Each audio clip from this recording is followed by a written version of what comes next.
Good morning student, मैं रविंद्र प्रसाद गौड़ आज आपको कक्षा 7 की हिंदी व्याकरण पाठ 3 शब्द विचार पढ़ाऊंगा और आशा करता हूं कि आप भी इस पाठ को अच्छी तरह से समझेंगे। तो आइए सबसे पहले शब्द विचार, शब्द कैसे बनता है इसके बारे में हम आपको बताएंगे। जिस भाषा में शब्दों का जितना बड़ा भंडार होता है वही भाषा उतनी समृद्ध मानी जाती है। शब्दों के बिना भाषा के कोई अस्तित्व नहीं होता है। हम पढ़ चुके हैं कि जो ध्वनि चिन्हों का वर्णों का रूप दिया जाता है वही वर्ण संयोग कहलाता है। अर्थात कहने का मतलब है सबसे पहले हम इसकी परिभाषा देखेंगे कि शब्द कैसे बनता है। एक अथवा अनेक वर्णों के संयोग से बने सार्थक ध्वनि समूह को शब्द कहते हैं। तो जैसे आपके पास वर्ण दे रखे हैं आ, धन मा, धन ई, धन रा, धन आ बराबर बना अमीर।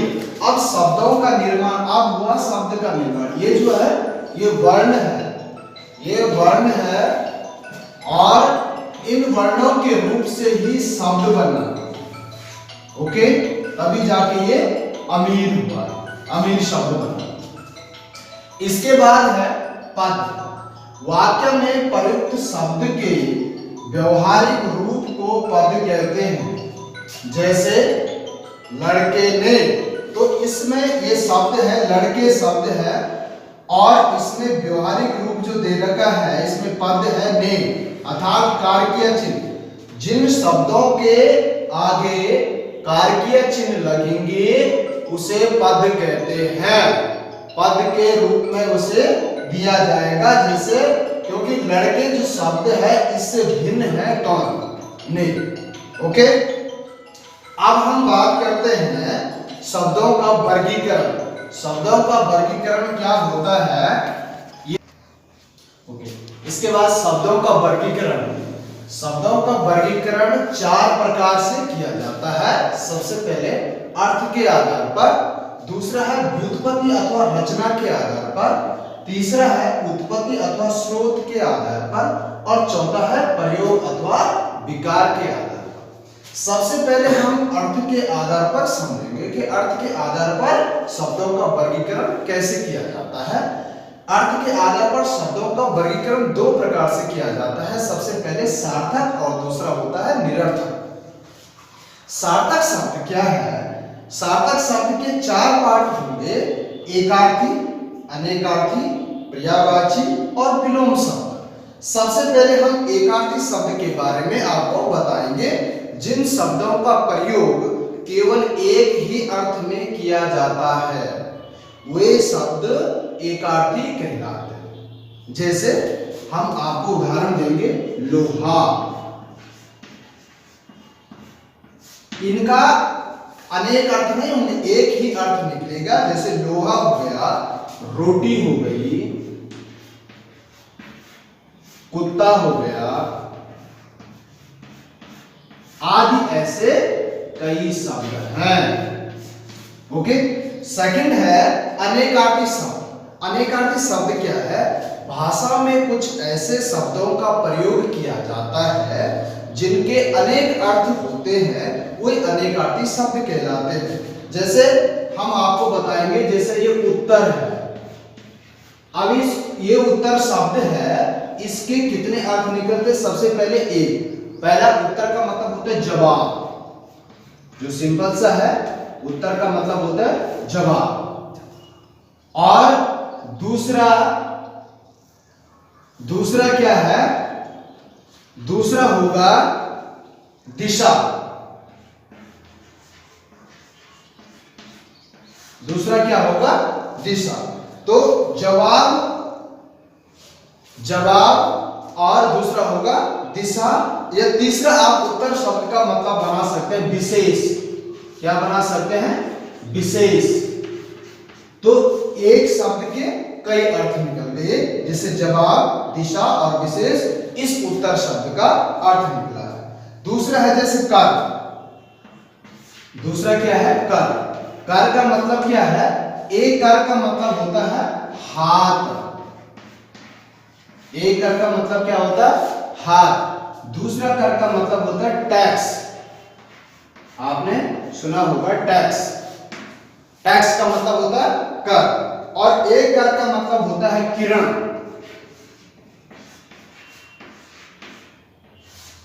किरण। और एक कर का मतलब होता है जो आप हाथी के बारे में आपने देखा होगा, उसकी सूंड होती है, वो सूंड को भी कर कहते हैं। तो इस कर के कितने अर्थ निकले? 4। तो ये है अनेकार्थी शब्द। दूसरा है हमारे पास पर्यायवाची शब्द। पर्यायवाची क्या है? भाषा में जिन शब्दों के अर्थ में समानता होती है उन्हें पर्यायवाची या समानार्थी शब्द कहते हैं। अब समानार्थी शब्द क्या है? सबसे पहले आप लोगों ने देखा होगा, जैसे हम समानार्थी शब्द में कहते हैं पेड़। इस पेड़ के कितने नाम हैं, कितने समान अर्थ निकलते हैं? सबसे पहले आपने देखा हो पेड़ को क्या कहते हैं? वट कहते हैं।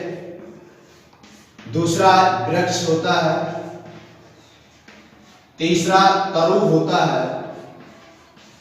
कहने का मतलब है यहां अनेकार्थी शब्द अनेक नहीं है, अलग अलग अर्थ नहीं है। वट का मतलब पेड़ होगा, वृक्ष का मतलब पेड़ होगा, तरु का मतलब भी पेड़ होगा, लेकिन यहाँ जवाब अलग है, दिशा अलग है और विशेष अलग है, लेकिन शब्द एक है, अर्थ अलग है। यहाँ शब्द भी एक है और उसके अर्थ भी एक है, इसलिए समानार्थी शब्द कहलाता है। विलोम शब्द, विलोम शब्द क्या है? एक दूसरे के विपरीत या विरोधी कहलाते हैं। विरोधी, उसका अर्थ बताने वाले, एक दूसरे के विपरीत या विरोधी अर्थ बताने वाले शब्द को क्या कहते हैं? विलोम शब्द कहते हैं। जैसे हम आपको बता सकते हैं विलोम शब्द, उल्टा जिसका हम अर्थ निकालते हैं उसे विलोम शब्द कहते हैं। सबसे पहले जैसे आप रख सकते, जैसे यहां पर हम प्रश्न का उल्टा बता सकते हैं उत्तर, प्रश्न का उल्टा उत्तर, या पाप का क्या होगा? पुण्य। क्या होगा? पुण्य, पाप का पुण्य। या फिर दूसरा धनी का निर्धन, धनी का निर्धन। तो इस प्रकार हम अर्थ के आधार पर इन 4 प्रकार को पढ़ सकते हैं कि अर्थ के आधार पर जो 2 प्रकार है सार्थक वाला, एकार्थी, अनेकार्थी, पर्यायवाची और विलोम शब्द, इनके मैंने आपको अर्थ बताए हैं, इनके उदाहरण भी बताए हैं। इन उदाहरणों को आप सही तरह से समझें। हाँ, इसके बाद देखो व्युत्पत्ति अथवा रचना के आधार पर जो दूसरा वाला पार्ट है, अब हम इसके बारे में बताएंगे। और इसके जो है 3 प्रकार, पहले वाले के थे 4 प्रकार, अब इसके हैं 3 प्रकार। सबसे पहले रूढ़ शब्द। रूढ़ शब्द होता क्या है इसके बारे में आपको बताएंगे। जो शब्द अन्य शब्दों के योग से न बने, ध्यान से सुनना, जो शब्द अन्य शब्दों के योग से न बने हो या फिर जो किसी विशेष अर्थ के लिए प्रसिद्ध हो, या फिर सरल भाषा में कह सकते हैं जो शब्द परंपरागत से हिंदी भाषा में आए हैं, उन शब्द को रूढ़ कहते हैं। या जिसके क्या है, जिसके क्या है अर्थ या फिर टुकड़े नहीं होते हैं। जैसे ध्यान दो यहां पर रूढ़ शब्द, सबसे पहले नल, इसके हम टुकड़े नहीं कर सकते हैं, इस शब्द के हम टुकड़े नहीं कर सकते हैं। जैसे आप अर्थ करेंगे कि ना, धन, ना, ये इसके टुकड़े नहीं है। दूसरा जैसे पेड़ है, पेड़, तो इसके भी हम टुकड़े नहीं कर सकते हैं। तीसरा जैसे बेटा है, इसके भी हम टुकड़े नहीं कर सकते। तो इन शब्दों को क्या कहते हैं? रूढ़ कहते हैं, मतलब जिनके टुकड़े नहीं होते हैं। और यौगिक शब्द क्या है इसके बाद? यौगिक, योग का मतलब होता है जोड़ना, योग का मतलब क्या होता है? जोड़ना। तो यौगिक का मतलब है ऐसे शब्द जो एक से अधिक सार्थक शब्दों से मिलकर बने हो, वो एक यौगिक शब्द कहलाते हैं। जैसे ध्यान दो, पुस्तकालय, पुस्तकालय। तो ये जो है इसको हम अगर जोड़ेंगे, देखो पुस्तक, पुस्तक धन आलय, पुस्तक धन आलय। ये दो शब्दों से, देखो दो शब्दों के मेल से, दो शब्दों के सार्थक मेल से बना हुआ पुस्तकालय।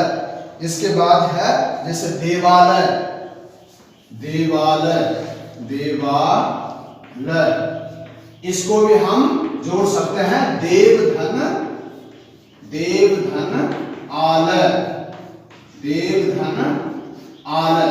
देखो आलय का मतलब क्या होता है? घर, ठीक है, देवताओं का घर देवालय।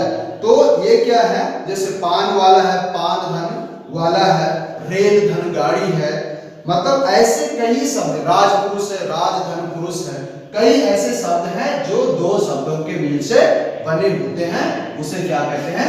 यौगिक शब्द। इसके बाद योग रूप, जो शब्द अन्य शब्दों के योग से तो बने हो किंतु जिनके सामान्य अर्थों का बोध न होकर विशेष अर्थ का बोध होता है। सीधे सीधे भाषा में देखो, योग रूढ़, योग भी है और फिर रूढ़ भी है।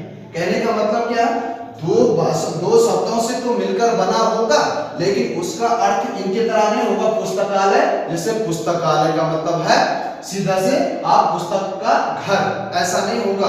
वहां उसका अर्थ किसी तीसरे विशेष अर्थ में, जिसे अगर हम समास में जाएंगे तो बहुव्रीहि समास के जितने उदाहरण होंगे वो सारे योग रूढ़ शब्द का ही रूप लेंगे। सबसे पहले हम आपको बताते हैं पंकज।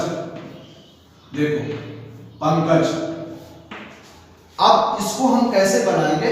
देखो पंक धन जा, ध्यान दो, इस पंक का मतलब क्या होता है? कीचड़। इस पंक का मतलब क्या होता है? कीचड़। और जा मतलब जन, मतलब कीच। इसका सीधा सीधा जो अर्थ निकल रहा है वो क्या निकल रहा है? कीचड़ में जन।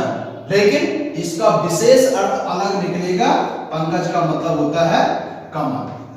ध्यान दो, मतलब इसका अर्थ छोड़कर, सामान्य अर्थ को छोड़कर इसने विशेष अर्थ को प्रकट किया है, इसीलिए ये योग रूढ़ है। दूसरा शब्द हम आपको बता सकते हैं, जैसे चारपाई। देखो चारपाई,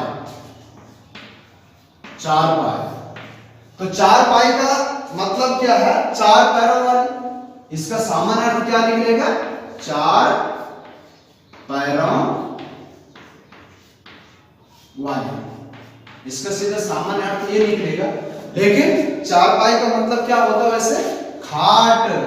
इसका मतलब क्या हो? सीधा अलग अर्थ निकलेगा। इसका जो विशेष अर्थ निकलेगा वो क्या निकलेगा? खाट।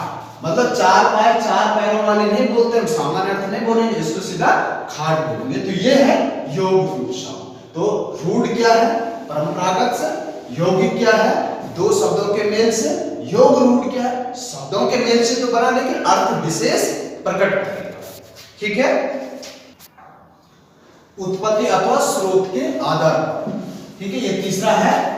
अब इस उत्पत्ति अथवा स्रोत के आधार पर हमारे पास 5 पार्ट है। सबसे पहले तत्सम शब्द, दूसरा तद्भव शब्द, तीसरा देशज शब्द, चौथा विदेशी शब्द, पांचवा है संकर शब्द। सबसे पहले हम ध्यान देंगे तत्सम। तत्सम का मतलब होता है, देखो तत् धन सम, इसका जो संधि विच्छेद है वो तत् धन सम। इसका मतलब क्या है? अथवा सम मतलब बराबर, तत् मतलब वह, सम मतलब बराबर, अर्थात संस्कृत के समान वे शब्द जो बिना किसी परिवर्तन के ज्यों के त्यों हिंदी में क्या है? प्रयुक्त होते हैं, उसे क्या कहते हैं? तत्सम शब्द कहते हैं। कहने का मतलब जो संस्कृत के शब्द हैं वो ज्यों के त्यों, मतलब किसी परिवर्तन के रूप में नहीं, वो सीधा हिंदी में प्रयुक्त होते हैं, उसे कहते हैं तत्सम शब्द। जैसे आप कह सकते हैं अग्नि। अग्नि, अग्नि का वैसे अर्थ, सामान्य अर्थ क्या होगा? अगर हिंदी में इसका रूप परिवर्तन हो जाएगा तो आग होगा। ठीक है। दूसरा क्या है? वत्स। देखो वत्स, वत्स का मतलब क्या होता है? बच्चा। वत्स का मतलब क्या होता है? बच्चा। तो तो ये जो संस्कृत के शब्द हैं ये ज्यों के त्यों सीधा हिंदी में प्रयोग है, इसलिए इसे तत्सम शब्द कहते हैं। इसके बाद है तद्भव शब्द। देखो इसका भी अर्थ संधि जो होगा तद धन भव, ध्यान दो, तद धन भव। यहाँ पे तद मतलब वहां, भव का अर्थ होता पैदा होगा। कहने का मतलब है इससे अभिप्राय जो शब्द संस्कृत से हिंदी में परिवर्तन होके आते हैं उसे कहते हैं तद्भव शब्द। जैसे उदाहरण यहाँ पे देखो, अग्नि का सीधा बन जाएगा यहाँ पर आग। आग क्या है, ये परिवर्तन होके आया है। दूसरा है बस का, यहाँ पे बच्चा बना, तो यहाँ पर भी बच्चा क्या है, ये भी परिवर्तन करके हिंदी में आया है। और जैसे आप कह सकते हैं तीसरा बेटा, सुत, सुत का मतलब बेटा, तो बेटा भी यहाँ पर क्या है, तद्भव शब्द है। तो इस प्रकार हम इन शब्दों को लिख सकते हैं, शब्दों को जान सकते हैं। इसके बाद है देशज शब्द। देशज शब्द में देखो देश धन जा, सीधे सीधे यहीं पे अर्थ निकलेगा इसका।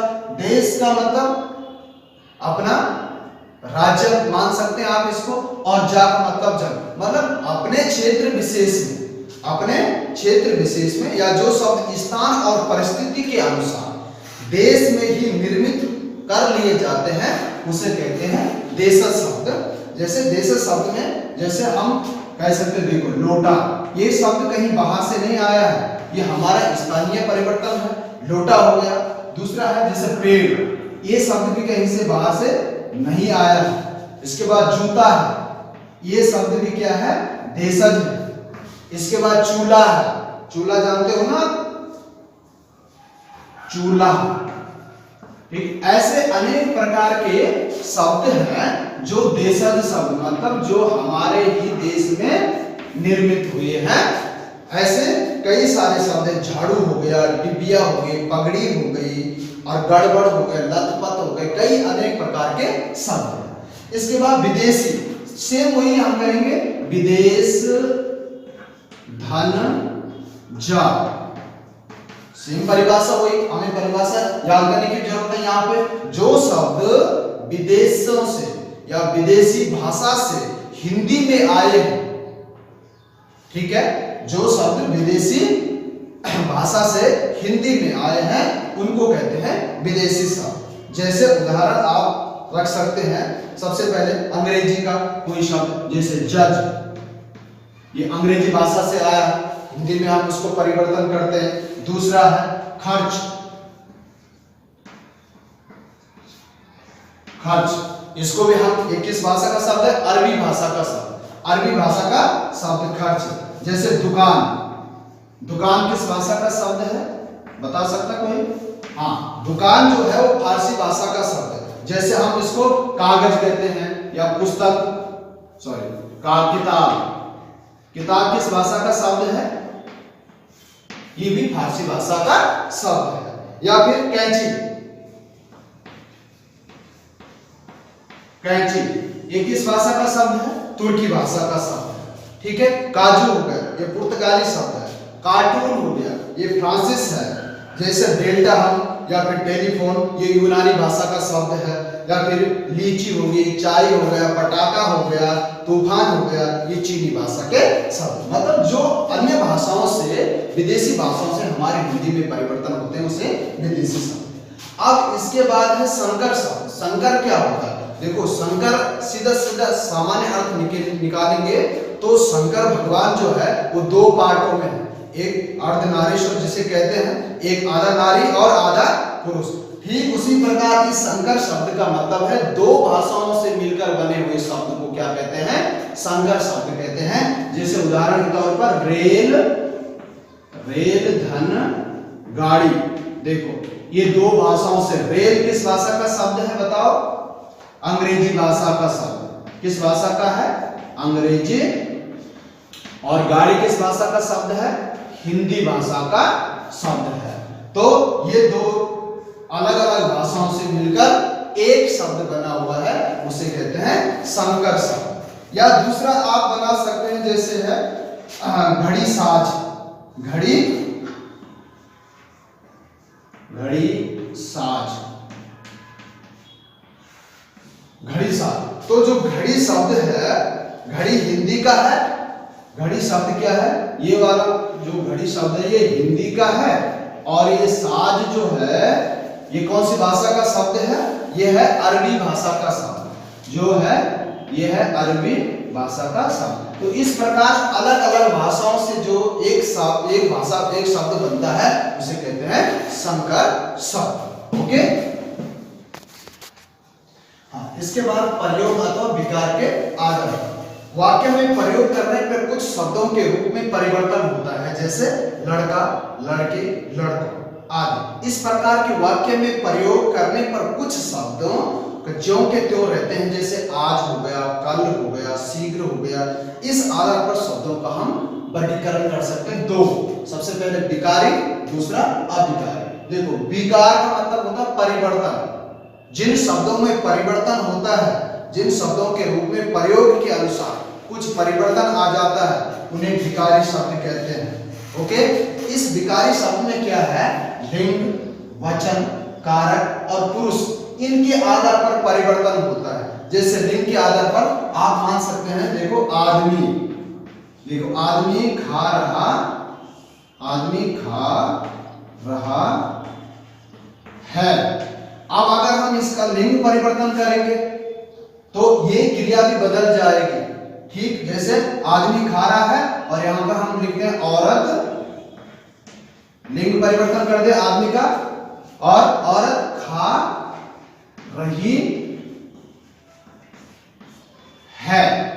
तो ध्यान दो, क्रिया भी और कर्ता भी बदल गया। अगर हम इसके मतलब लिंग, वैसे वचन, वचन के आधार पर हम जैसे लड़का खेल रहा है और वचन के आधार पर उसको लड़का का बहुवचन में बना दे, लड़के या लड़के, लड़कियां या लड़के। इस प्रकार लड़के खेल रहे हैं तो क्रिया भी बदल जाएगी। जैसे कारक श्याम आता है और कारक में बदलेंगे इसको, श्याम को आने दो। श्याम आता है और श्याम को आने दो। फिर पुरुष वह गाता है, वे गाते हैं। इस प्रकार हम इसको क्या कर सकते हैं? परिवर्तन कर सकते हैं। अविकारी शब्द, आ मतलब नहीं, विकार मतलब परिवर्तन। जिसमें परिवर्तन नहीं होता है, प्रयोग के अनुसार जिनमें परिवर्तन नहीं होता है, उसे क्या कहते हैं? अविकारी शब्द। जैसे वहां, देखो वहां आज आएगा, वहां आज आएगा।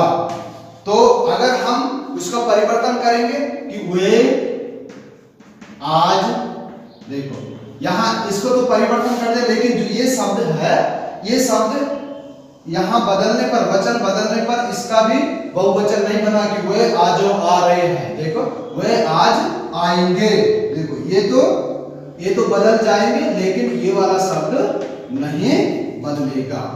तो सबसे पहले ध्यान आप ये देंगे कि अविकारी में ये वाले शब्द, वह दौड़ता है, देखो वह दौड़ता है, वह दौड़ती है। ध्यान दो, ये तो अलग शब्द है, ऊपर जैसे वचन में बदल रहे हैं, लेकिन यहां ध्यान देंगे जैसे मैं धीरे धीरे चल रहा हूं, मैं धीरे धीरे चल रहा। अगर हम इसका परिवर्तन करें कि हम धीरे धीरे चल रहे हैं, तो हम धीरों धीरों तो नहीं कहेंगे। कहने का मतलब है ये धीरे धीरे शब्द जो है या फिर आज शब्द है, ये कौन से हैं? अविकारी शब्द। अब इसके भी पाठ हैं, लेकिन ये तुम्हारे पास अगले पाठ में है। इनको हम वहां आपको क्या है अच्छी तरह से समझाएंगे कि अविकारी शब्द के कितने पाठ हैं और विकारी शब्द के कितने पाठ। क्रिया विशेषण हो गया, स्थानवाचक हो गया, काल हो गया, कालवाचक हो गया। इस प्रकार हम उसको आगे आपको बताएंगे। ठीक है, धन्यवाद।